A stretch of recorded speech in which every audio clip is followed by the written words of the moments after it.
I mean, Ugh. it's late for you as well, right? So it's Yeah, but yeah, Americans and staying up for the draft, man. I don't know. all right. So let me see.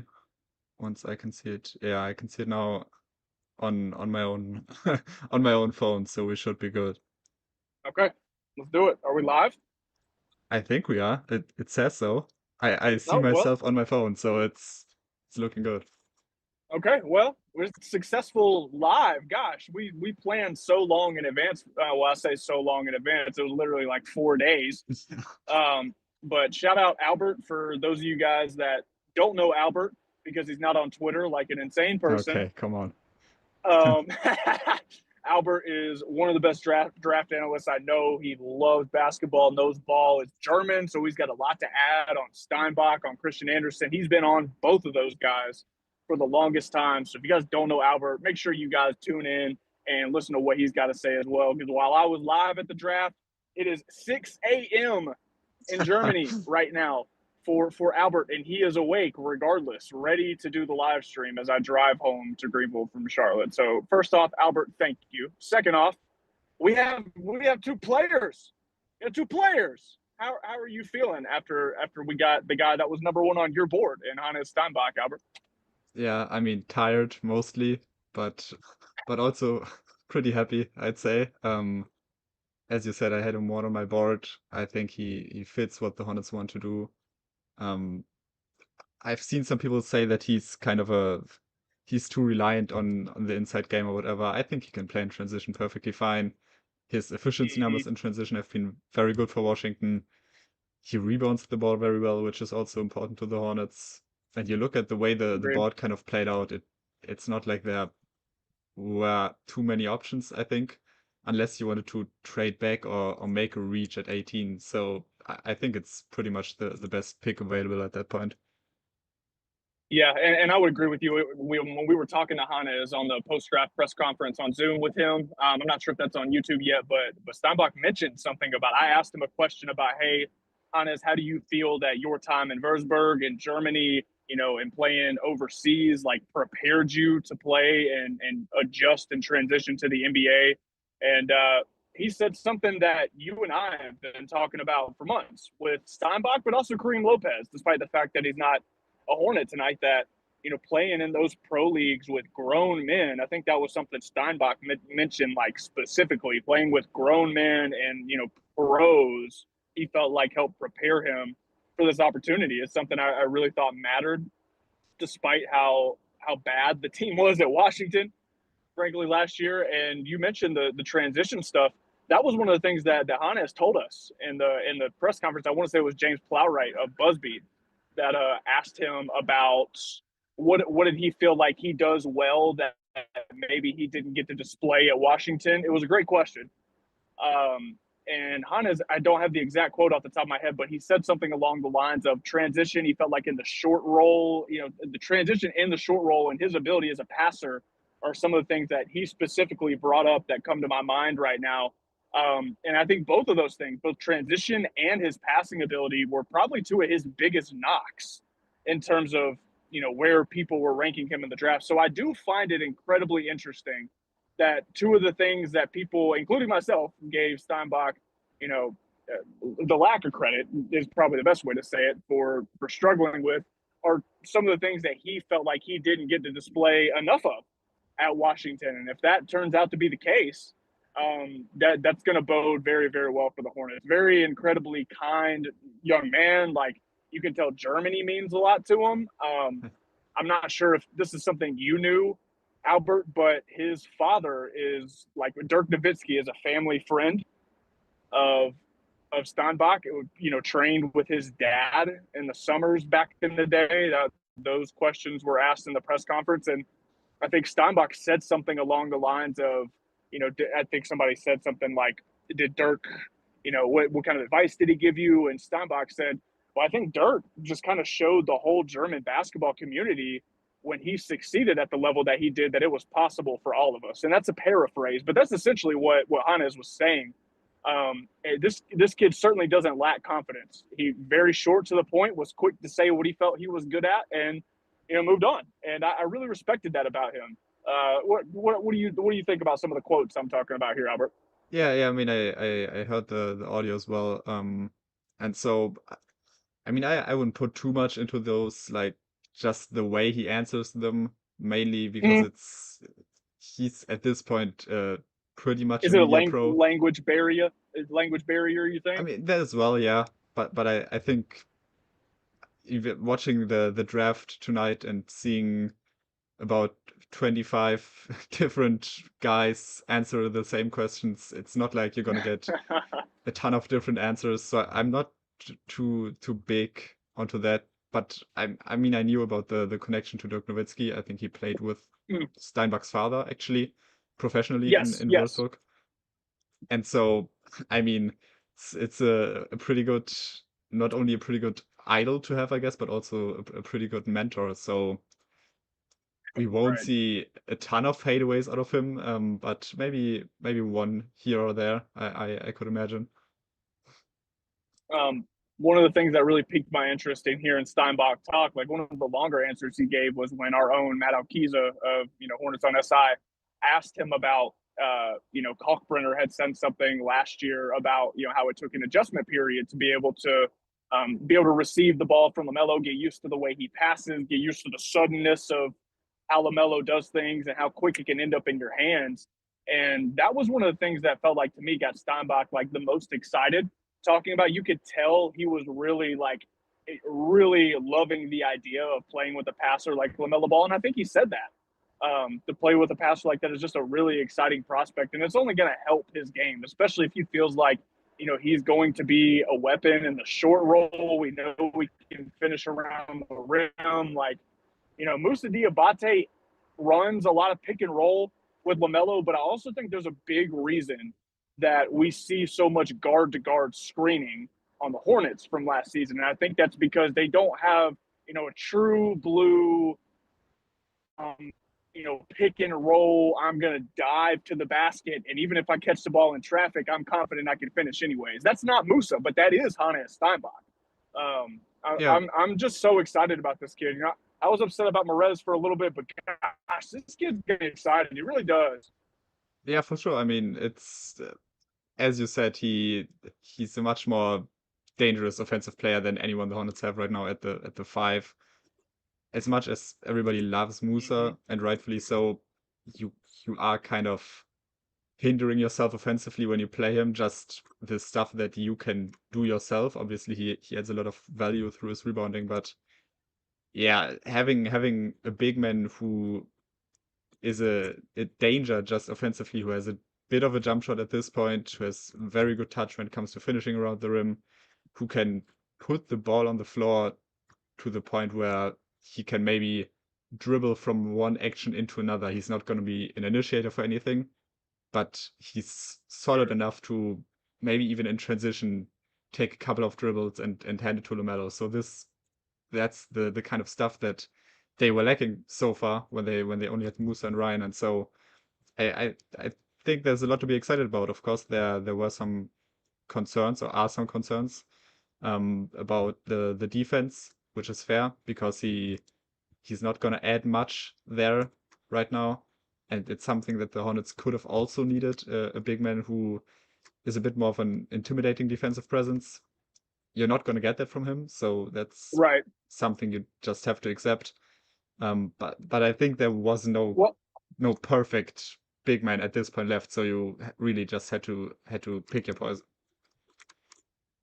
certainly, I think that's really well said. And I don't even know that had a Mara fell that we'd be sitting here and saying that same thing you said. Like it was just the range. There was never going to be a perfect center option, and short of Cam Boozer and Caleb Wilson, like there was no quote unquote perfect big man. But I'm not sure if the Peterson press conference is on YouTube, but I mentioned something to Jeff. I asked a question after Rod, I believe, early in that press conference about, hey, one of the things that I love the most about Hannes is that he's something different from what you guys have at the center position right now. It's that same word I keep using, the curveball, that I think really matters. And I said that to Jeff, that, while Musa is a great defensive player and Ryan gives you about the same thing, Hannes is a guy that has the touch around the rim, and really looks to be an offensive weapon in the way you guys don't have right now.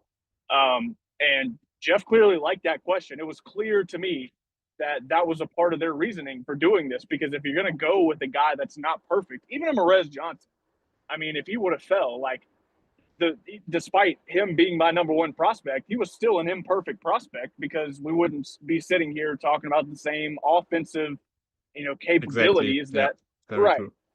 And given the fact that the best defender went off, you have arguably one of the most switchable, defenders at center already, that is very similar size, frankly, to Merez Johnson.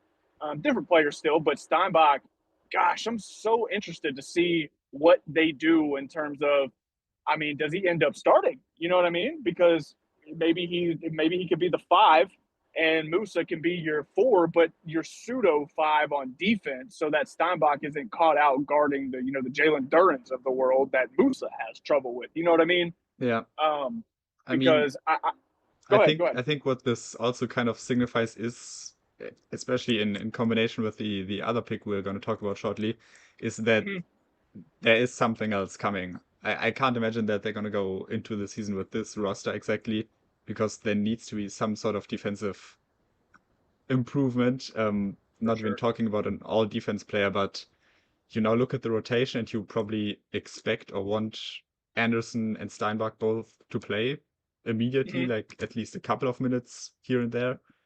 You're gonna need to have experienced defensive players to put out there with them. And I mean, LaMelo obviously is kind of an experienced player at this point, but he's not someone who anchors the defense. Neither Right. is Musa at this point, neither is Ryan, obviously, and he's also not experienced. So I do think we're gonna see them probably go for that type of player, maybe a wing, maybe a four, maybe Yep. even like a tweener between the four and five, someone who can really help that need that they didn't manage to cover tonight. Right. And Jeff mentioned again. I wish I wasn't driving. I'd look more specifically at the quotes I have, but Jeff mentioned something about free agency very subtly, but about preparing for it and hitting free agency.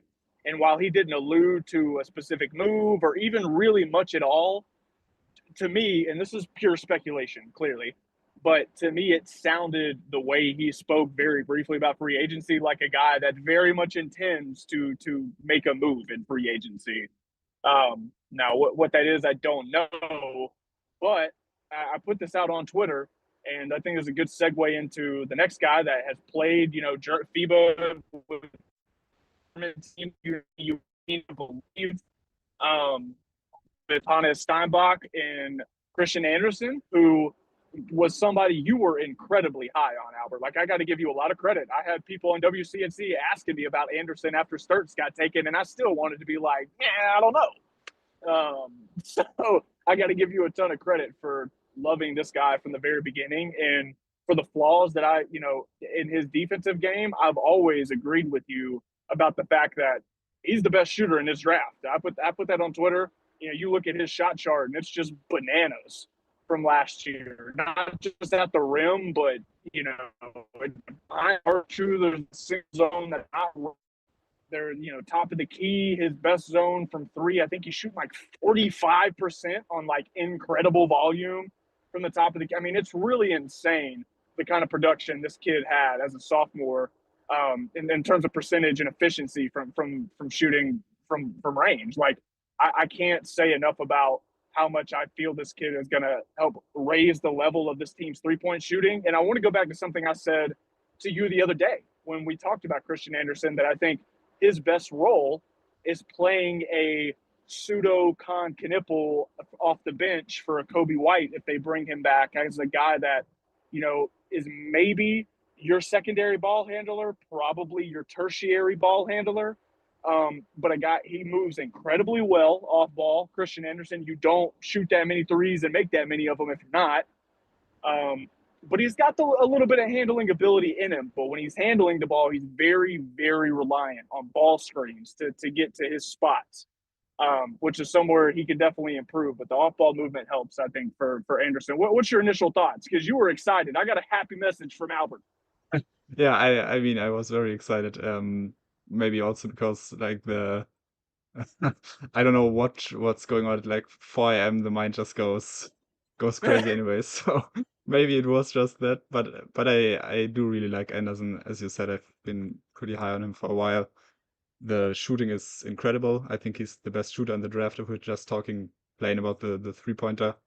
Um, he is has been efficient from pretty much everywhere. He did it Literally. throughout the first half of the season, but also the second half when Texas Tech was down the other really good player in JT Toppin. Um, there again, same as with Steinbach, maybe even more so with Anderson. The defense is a question mark, like a real concern for Anderson, I think, Yes. because he's 6'1". He's not the kind of Davian Mitchell 6'1", where you were really shredded at this point and kind of bulked out. Um, he's not at that point. He was a pretty bad rebounder for them, which I think also kind of was, the MO for him at Texas Tech to Mhm. not be the guy to go after rebounds. But he's not going to make an impact on the glass. He's not going to be a good defender. As long as the shooting just translates, you're probably still getting a playable player in him. 100%. Yeah, I think so. Or 100%. And I think the reason they liked Anderson so much is because there's no world where Anderson, given the roster construction right now, regardless of if Kobe White comes and finally get into the starting enough for Kyle Nipple and Brandon Miller, which is not happening. That's no knock to him. Frankly, I think it's the reason they drafted him is because they need a lethal weapon. That Josh Green found himself inconsistent towards the end of the year. We know the issues Trey Mann had, and because of that, they had to trade for Kobe White and had to start staggering minutes and stuff like that to make sure the best guys were on the floor at all times. Um, to put out the best offensive efficiency, I should say, and I think Anderson truly gives you the ability to sit Con more often, and I have to play Con with the reserves as much as he did last year. We saw that a lot because Con and his scoring ability had to help make up for the fact that Sion James was his ball handler in the second unit, and you know what I mean. Yep, And when that changes to Con being able to more consistently play with LaMelo, who is a big part of the reason Knipple was successful last year. I think Kobe White can do that same thing for Christian Anderson. That is an incredible 1-2 punch off the bench from your guard spots. Is it a defensive issue? Sure, but you can throw Sion sure. on you can throw Sion in there, and he can be your best POA defender on whoever the best guard is when those three guys are on the floor together. And Yeah, um, oh, like when I'm thinking about a complete reserve unit, I'm thinking Kobe White, Christian Anderson, Sion James, Grant Williams, and Ryan Kalkbrenner or Hannes Steinbach if he doesn't start. Like that unit compared to the reserves of last year and their struggles offensively, it feels night and day in terms of what they could potentially give this team. So you're right about needing a defender for sure, but I'm not going to complain about it until we get through free agency, and I ain't seen yeah, one yet. exactly. One thing that I saw somewhere mentioned on social media, I can't quite remember where, but I saw a bunch of people upset that they didn't go with Phylon, who I know you were a big fan Yeah, of. To me, I saw somebody say, well, Phylon looked better in the NCAA tournament. I think it's important to remember that Anderson was injured at that tournament, and yep, as I mentioned, also down the best player on the team. So I don't think you should take like the March Madness stuff around Anderson too seriously or put too much weight onto that. agreed. Would you have liked to seen Phylon at that point, even now that I've kind of kind of talked you into Anderson? No, no, honestly, no, because you're right. I did like Phylon more, but I tweeted this out after they took Anderson because to to essentially play devil's advocate for somebody like me who may have preferred, a Sturts who got taken before they had the chance to take him, or somebody who may have preferred a Phylon. I think the reason you like Anderson is because one, I think the reason you like Anderson is because it's probably the best indicator we've gotten so far that Kobe White's coming back. I saw people say otherwise on my Twitter timeline. I just disagree with them, frankly. Like, if to me, if they had any inkling, like any real, and I mean real sense, shreds of doubt that Kobe wasn't going to be coming back, to me, there's no world where they take Christian Anderson. Like, yes, are there other point guard options on the market? Yeah, kinda, but you're gonna have to find a way to either work a trade or use your mid-level exception on a point guard rather than a potential defender. And I really think if Kobe was past their minds and they were thinking about how to replace him off the bench, I think it would have been Phylon. But I think because they chose Anderson, like that is a weapon to complement Kobe White in a second unit, not somebody to replace Kobe White because he's not the ball handler. Like he's good at finishing at the rim, but he is not the slasher and has the ability to get to the cup like Kobe White does. He is going to be a benefactor of Kobe's ability to get to the rim and Kobe's ability to spray it out afterwards, rather than Charlotte expecting him, like they may have a Sturts if Kobe didn't come back, to come in and immediately be a 20 plus a minute a night guy that is your microwave scorer off the bench. Like, I think they would have Yeah. done something way different if they weren't expecting Kobe back. Truly, that's why I like Anderson the most, I think. Yeah, I do think it would be awkward if in, let's say, a couple of weeks we get to learn that Kobe isn't coming back.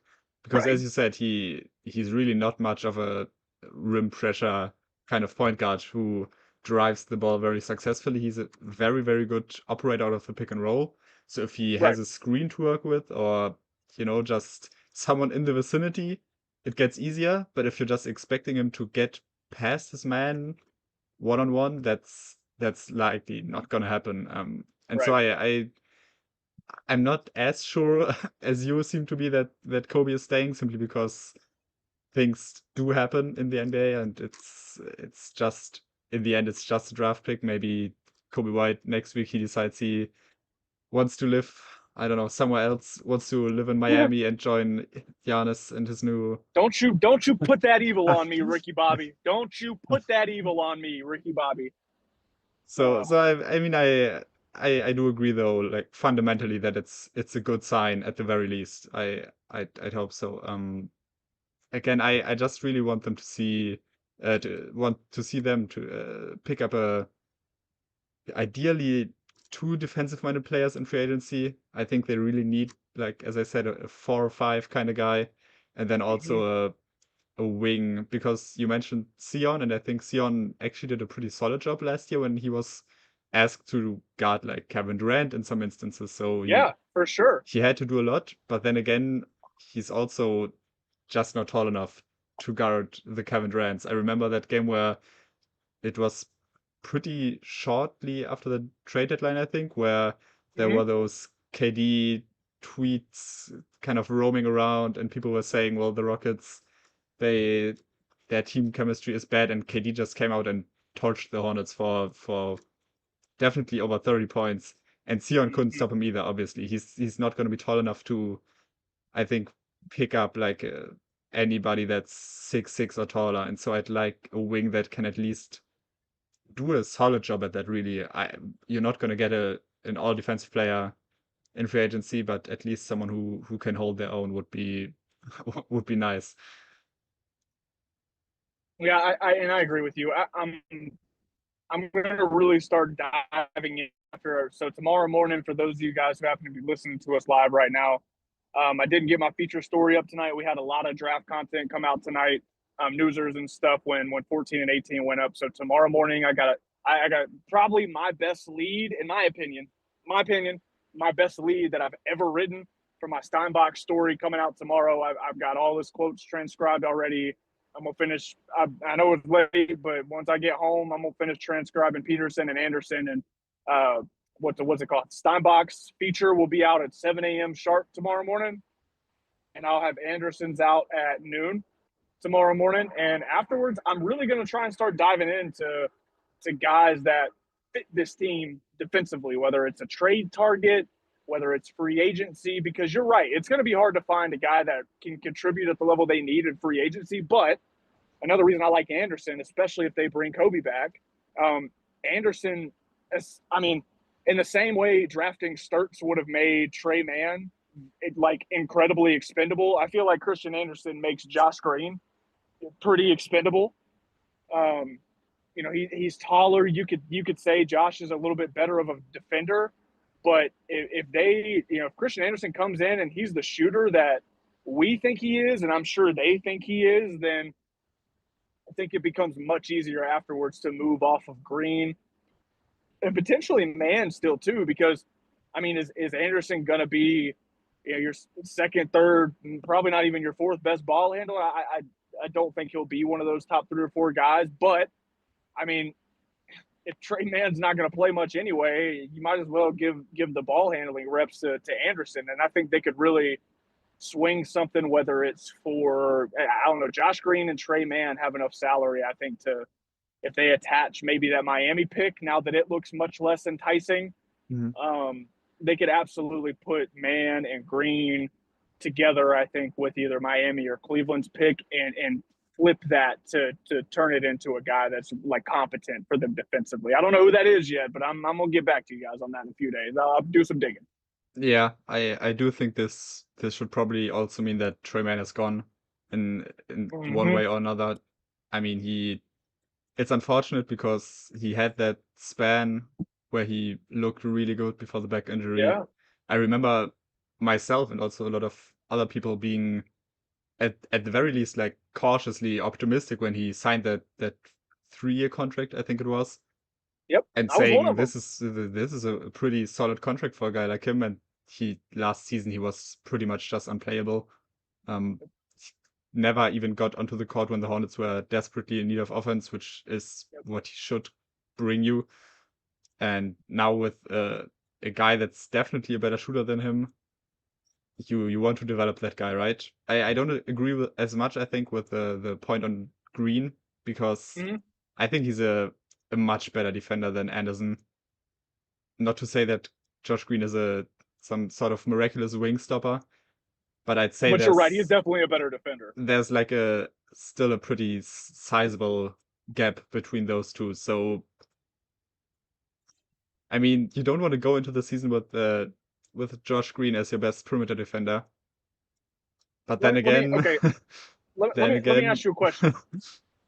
Let yeah. me ask you a question, Albert. Like, so here's my thought process, because I can get to that. I can get to that mindset on Josh Green, like essentially not making that decision right now until you know for sure. Like Josh Green is much more of a wait until the trade deadline. I can definitely see your thinking there, but you're gonna have to do something to move off Trey. And I guess my question to you is how now that Steinbach's here, obviously we don't know. We'll know more once the summer league happens. But how expendable do you feel like Steinbach makes Tijon Salon? Does that make sense, or do you still feel like he has to be given a fair shot still? Well, this from what I saw of the G League team last year, which wasn't a ton, but also wasn't nothing, like a good maybe like 10 games, I'd say. Mhm. Um, Yeah, I thought he looked improved for sure. Like you can see that he's putting a lot of work in. I think he seems like a guy that's meshing really well with the team off the court. So for sure. I feel like he does deserve another year. Um, That's Now fair. this is also a thing that, s- the the the best opinion on this will come from Jeff Peterson because or Charles Lee because they've seen him behind the scenes. They know how real the progress is. If it's just something that's happening because he's playing in the G League, which after all it's still the G League, and putting up big numbers in the G League does not at all equate to success in the NBA. You can ask Mac McClung about that. Um, I'd like to see him stay around the team another year. And I think if anything, Steinbach makes Ryan on one hand expandable if you would want to trade him, if you're saying, okay, he's just too slow to fit in the system we're trying to play. Or Mhm. if you are looking into the possibility of playing a double big lineup, which I think would still be icky with the bigs you have available. It would also make Miles more expandable. But I think if anybody really is expendable after this, it's probably Ryan. That's not something I expected you to say, but the more I think about it, I can get there on Ryan. Um, I think I probably sit more in the camp on Ryan that you do on Tijon because we spent this whole summer talking about center depth, and it does feel as icky as the fit with the bigs they have right now feels to you. It would feel a little bit icky to me to like, oh, we got a third center. Oh, now we got two again. Yeah, for sure. I mean, just to clarify, they would have to trade him for another big or bring another big in Okay. who kind of fills that role of being a tall and at least solid rim protector, which I think even Ryan wasn't definitely wasn't that good of a rim protector last year, just because he was so slow-footed, Not kind as of much as you'd still. want him to be for his Yeah, height, certainly. yeah. I think he can be at some point, but he wasn't. I'm not saying they should trade him. I just think, looking at the guys they drafted today or tonight, It, it it becomes an option, you think? it's at least on the table for me. I like that, and I think a lot of people listening won't like to see my bias is clearly showing here, but yeah, I think there's a world. I think there's a world where they could bring PJ in temporarily as a third string center, but like I don't know that makes you comfortable. He can get up. He's got a really big vertical. I think he had the best in his entire combine class, PJ Hall, but he's not the rim protector that you want. He's more of a versatile, like not the greatest defender. He's not the best offensive player, but he moves well. He's smart. He can do a little bit of everything.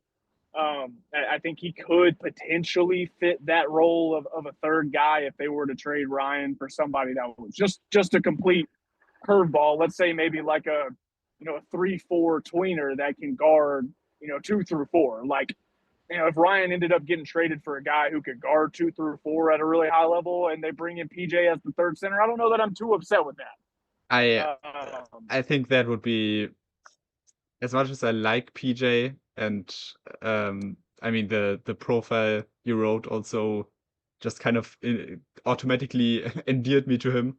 Um, Yeah. as Well, you you said, he you you don't is. you don't have to flatter me, Albert. No, Eviscerate I me if you mean want, man. it's honesty. Um, he can get up, but again, he's not a like a rim protecting big, and so Certainly. if you're going into the season with that being your three center rotation right there, PJ Hall, Musa Diabate, and Hans Steinbach, you're gonna have some games where it's gonna be really Yeah. ugly defensively. I think, especially if you're sticking with Miles and Grant at the four, who are also not great defensively. If you're sticking with pretty much the whole roster, which isn't great defensively. Yeah, but we're starting to see the fruits of something we've been talking about for the past month and a half about, are they gonna like I think it would have been very telling about their strategy had they have, taken Pete at 18. But Oh, and I don't say that because I like Pete. I say that because if they had taken Pete, it would have been a sign that they felt as if they desperately needed another, yeah. switchable defender. So, and not that they still don't. The defensive issues are there, but I think it seems as if they're okay leaning into the offense of it all. And I wanted to make this comp the other day, and I know you probably won't know a whole ton about this, Albert, but I'm going to lay it out for you just to see what you think of the comparison. So I want to talk about the 7 seconds or less Suns, the Steve Nash Suns. Hmm. Okay, the reason I want to talk about the Steve Nash Suns is because I think what the Hornets are trying to do right now is something very similar to what those Stoudemire and Nash teams did, and it ultimately where they fell short was defense in the Western Conference Finals, and they have a point guard in LaMelo Ball who doesn't lack the defensive intangibles in terms of his wingspan and height and all those things that Steve Nash did. I think Diabate, while not the rim runner off the pick and roll that Stoudemire was, I think he's a much better defender than Amari Stoudemire was. Um, and ultimately, like I think that's kind of what this Hornets team is building towards is an offense that is very, very similar to that of a Steve Nash Suns. Now, I think where you find a holdup in that is Charles Lee is also a head coach, coming from Budenholzer and coming from Missoula, who loves to call his own plays. But then again, I think calling the plays was more out of, Charles Lee had to create structure. You know what I mean? Um, and clearly, after years of not having much structure, I think it benefited all of the guys, i.e., Mello and Miles, that have gone through so many coaches. I think it benefited those guys, not just to acclimate to Lee, but to the kind of offense he's trying to work them towards. And I think there's a world where Lee backs off of the play calling a little bit. These guys, like LaMelo, really have, his system and the kind of actions he wants to run down to a T, and this team becomes a team that wants to put up 120 plus points a game. And like, frankly, we're the best offense by net rating, if I'm not mistaken, in the entire league last year. And now you're adding, the best big man finisher around the rim in terms of finesse, in my opinion, in Steinbach.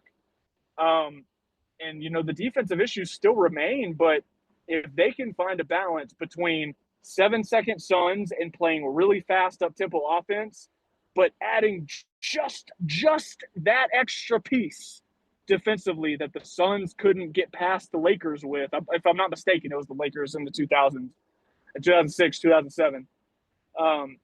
Because of the Suns' defensive issues at the time. I'm very interested to see where they continue building this roster, because it's clear to me that it's offense or nothing for these guys. They want to push the pace, and these picks only tell me they want to continue doing that. Does that make sense what I'm saying? Yeah, I mean I wouldn't maybe agree on the specific example. Also to give some credit to the Suns, I believe there was that I don't want to say conspiracy because that's not the right term, but there was that case where they had some players suspended, right, for leaving the bench at a certain point I believe against so. the Spurs, which I think Yes. also hampered them in that series. Um, but fundamentally, like on principle, I agree that they are looking to jump the gun when it comes to setting the trend or finding something that the rest of the league hasn't caught up to yet. In the same way that those D'Antoni Suns tried to do it. Um, so I like the example. I'd say I think it's a bit of a different case, obviously, because the Hornets do not have a Steve Nash.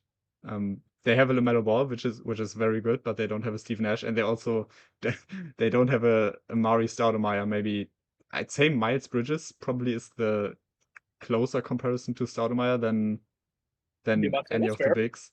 Um, the the qualm that I would have with Charles Lee backing away from the play calling is that we've seen how erratic the offense can be still from any perspective, whether it's LaMelo kind of chucking up threes, having some weird turnovers.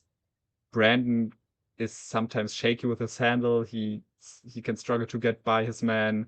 Con isn't much of a creator at this point at all. And so there needs to be a middle ground, and I do think Charles Lee is aware that he can't let the reins hang too loose on this team For sure. because they're still Yeah. pretty young and there's still stuff to figure out offensively, even though the talent at this point, especially with these picks, is massive.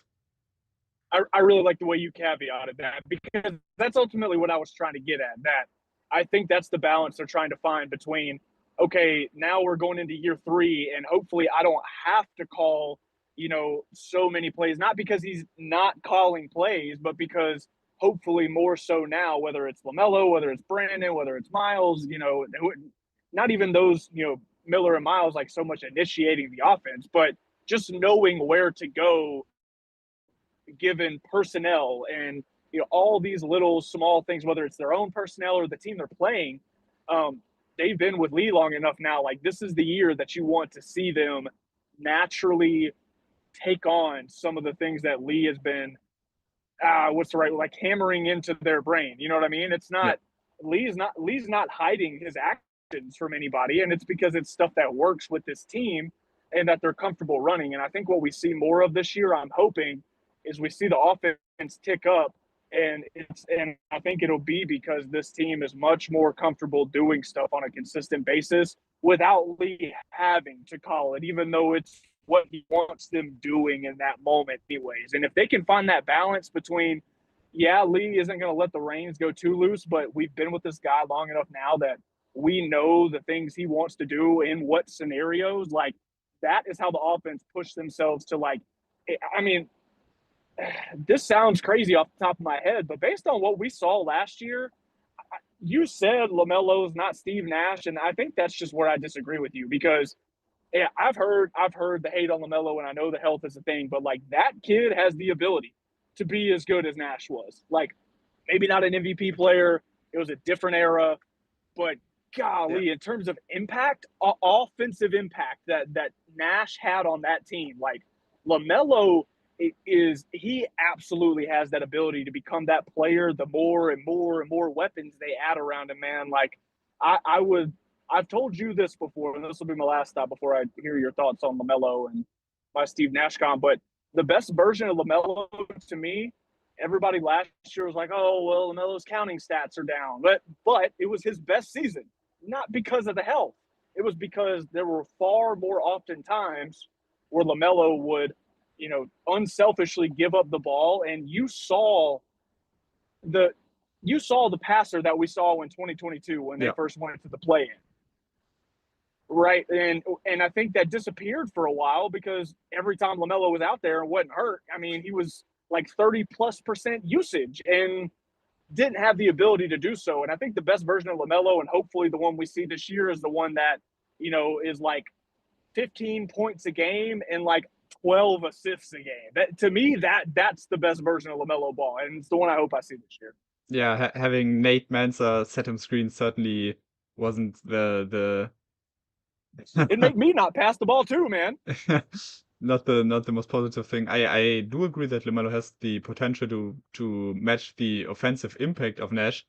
I just think it's in a pretty different way still that they managed to make their impact in the game. I think Steve Nash is much better of a pick and roll operator, whereas I Mm-hmm. think LaMelo really That's thrives fair. when he's very good at taking advantage when the defense has kind of slacked off of someone or has made a little lapse. He's really good at just recognizing that immediately and also recognizing passes that you wouldn't even recognize normally. Like if you or I Uh-huh. were in that possession, obviously we probably would break both our ankles just trying to pass it to anyone. But like seeing guys that are behind you almost, that's the kind of stuff that he can do. And also No, obviously he can get hot from deep. So he has the potential. I just think it's a bit far-fetched at this point to be sure that this will happen in any time I, soon. I understand your hesitancy, and despite my comparison, like I completely agree with the differences to you. The pick and roll is the best example. Like Nash used Stoudemire and his pick and roll maestro ability to collapse the defense and then spray it out, or do the Nash dribble under the basket and reset the possession, whatever it may have been. And Lamelo does that. That's a great caveat because I think what I'm trying to get at is I don't expect him to do it in the same way as Nash, but I really just the thing you were hinting at is if he can do it in his own LaMelo way, I think the best version of his LaMelo way can end up having the offensive impact that Nash had because you're right, LaMelo's not maestro screen and roll operator. To his defense, he's never really had a center that is an elite, That's also very pick and true. roll. He has never had. I mean, Mark Williams is probably his best lob Mm-hmm. threat roll man, which yeah, And I'm interested to see how Steinbach plays into that part of LaMelo's game because I don't, we're sitting here saying this about LaMelo. I don't think it's for lack of ability. He played with Onyeka Okongwu at Chino Hills, and true. that's, was a big part of their game there. And I think it just kind of like the passing, the way he's had to adapt to his NBA game. is very different, and he's had to change things here and there. He's had so many different coaches, and I just respect that kid's resilience more than anybody gives him credit for. I don't hear enough people say that about LaMelo. Like, I know we're off topic and off the draft guys now, and I think this may be a good place to end it. But I've said this before, Albert, but LaMelo is very seriously on the fringe of Kemba Walker territory for me. And not because of the points, not because of, he hasn't been to the playoff series yet like Kemba went. But I mean, this is a guy in LaMelo Ball that has been a superstar since he was 15, 16. Dad was on national TV making fun of Stephen A. Smith before he was even, went to New Zealand to play in the NBL. Like, he's never complained. He's never asked for a trade. The one time Kelly Eco last year, it was literally less than 24 hours after that Eco article came out that LaMelo refuted it immediately at practice. And, I talked to PJ about LaMelo. PJ Hall essentially confirmed. 1 second. Yeah, I mean, maybe you can fix your audio issues there. Just my two closing thoughts, kind of. I think if we're making the 06, 07 Suns comparison, whichever year it was, maybe Christian Anderson can be kind of like the Leandro Barbosa of this team. Just a guy who comes off the bench, gives you a scoring spark. He's quick. He's a shooter. He's pretty fearless when it just comes to getting his own shot off. So I think that's another fair comparison to make. And also, as my really final thought for this, I want to I don't know if it's a shout out, but I have a friend here in Germany who was really rooting for Steinbach to go to his favorite team, the Golden State Warriors. And so I take great joy in now being able to tell him that he plays for the Hornets and rubbing that under his nose for the foreseeable future. That's what sports is about. Can you hear me, by the way, Albert? Yeah, I can hear you fine. Yeah. Okay. That's what sports is about, man. Is stuff like that. Like, that's what makes sports special, is the connections we make with people. And just to finish my thoughts on LaMelo, like, this guy is somebody who has given this team everything. PJ confirmed to me, just very subtly, in his quote about LaMelo. I asked him about guys sacrificing on the team, and he said, LaMelo was starting knowing that he could, and it was subtle. But that just confirmed to me, like, oh, yeah, there was a world where LaMelo bitched and complained, excuse my language, like, complained about. I was about to say, it's late, but it's not that late. I mean, well, ultimately, like, he's not the guy that complained, just outright about it, like a lot of guys would have in his shoes. And PJ subtly confirmed that to me, that LaMelo sucked up his pride and said, okay, I haven't been healthy. Just complaining about this because the training staff thinks it can help us win games really get me anywhere? No.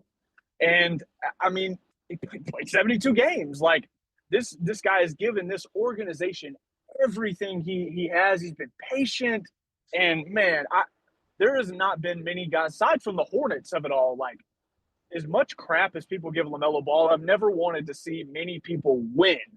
Not just champion, just win in life and win the narrative against him like I do LaMelo Ball. And I'm just so happy the Hornets, despite the defensive needs they still have, are taking steps constantly every single year to help make him the best version of himself. And they haven't given up on him, man. Just like LaMelo has not given up on them. I love it.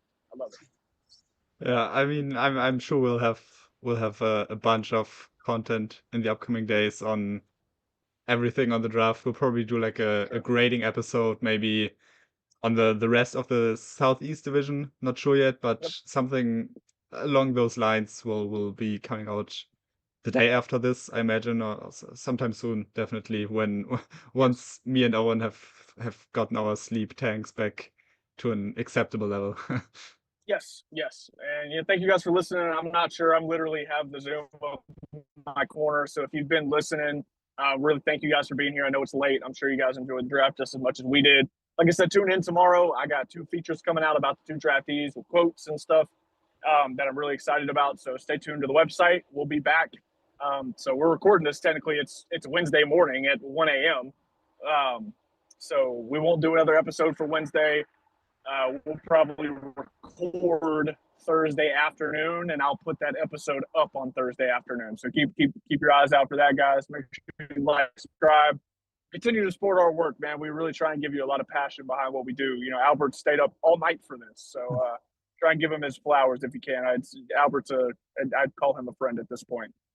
That's very kind. Okay, I think that's a very good point. Good point to edit. It won't get any better than this, especially with It is. it being 7 and 1 a.m. So yeah, thank you to everybody for watching and listening. See you next time.